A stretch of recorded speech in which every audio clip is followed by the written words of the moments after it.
Hi guys, welcome back to my channel. My name is Floor and today I'm going to share all the books that I read in the month of August. I didn't read that much. I only read 5 books, which is not a lot for me personally. And to be exact, it was the worst month I've had this year so far. So yeah, that was a bit meh, but I read some nice books, some meh books, so I am going to share them with you today. I'm going to start with my DNF, and that was You Say It First by Katie Catagno. I got this sent by Biblion, the company I work with for our library system here, and I thought, okay, nice, a romance. So I had to make a objective review about this book, but I didn't finish it for myself because it wasn't my kind of romance. This is about Meg, who works at a photo registration call center, something we don't know about here in the Netherlands anyway, but alright. And she gets in touch with Colby through this phone call, but Colby, his dad passed away because of a suicide, and he is like, you know, I don't want this, so he says the worst thing he can think of and hangs up. But Meg feels guilty and wants to call him again, and that's when they build a phone related friendship, and in the end it becomes something more. But is it are they just too different to make it work in real life, or can they make it work? So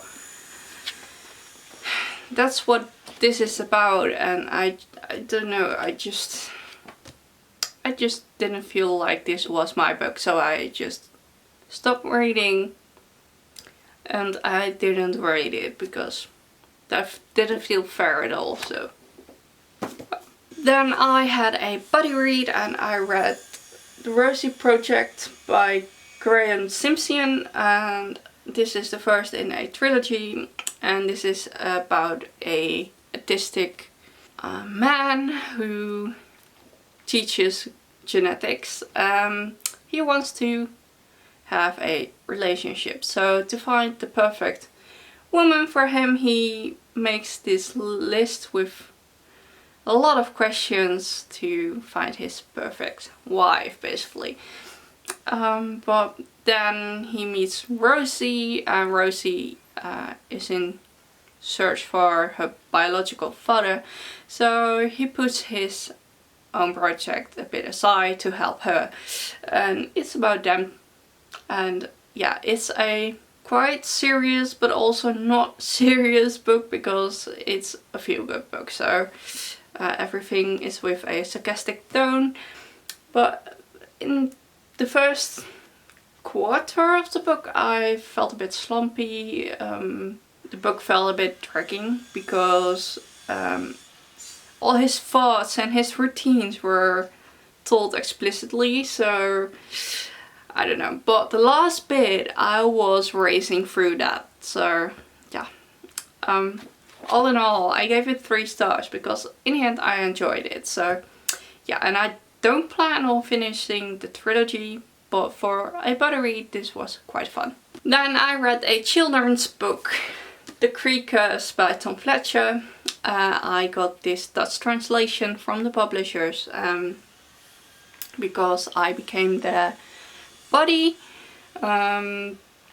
So yeah, as a welcome gift I got this book together with another one. Okay, so just imagine at a random day you wake up and all the parents or grown-ups are gone.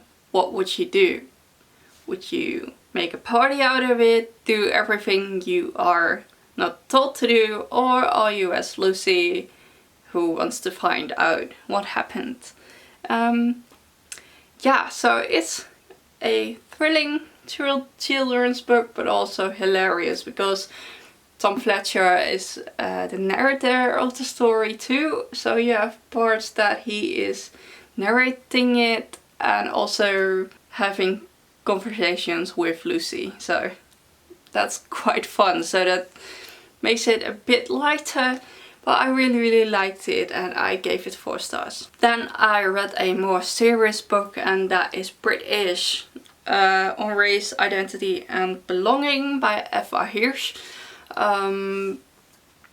So yeah, this is a non-fiction about racism in Great Britain, and it was a good starting point for me, I have to say. I totally understand the outrage and the anger of the black community now, because when I was reading that book and reading all those white privileged comments being made, I got so angry because yeah, it's hard to explain because you have to read those comments yourself to understand why I got mad, but I get it.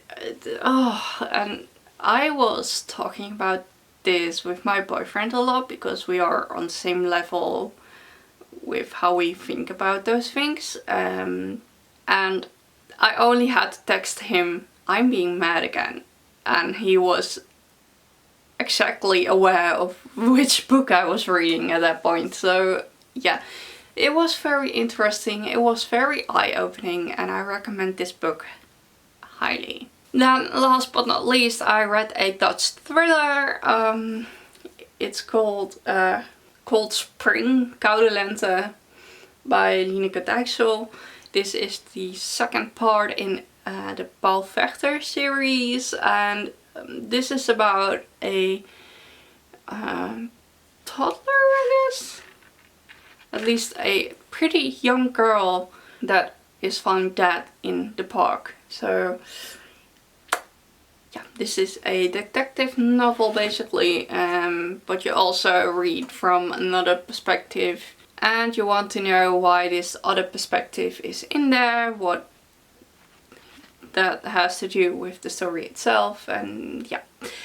However, this one was quite boring, and I totally knew what was going on. I could tell. So not a big twist in the end or whatsoever, so it felt a bit boring, unfortunately. So I gave it 2 stars, and I hope that part 3 is getting better again, because otherwise I don't know if I want to finish the series. So having high hopes, but I'm not sure. So yeah, these were all the books that I read in August. Not that much for me, at least, but well, let me know what you've read in August. What was your favorite read of the month? Have you read any of those books? Let me know. Did you like this video? Give it a thumbs up. Don't forget to subscribe if you are new here, and I will see you soon with another video. Bye!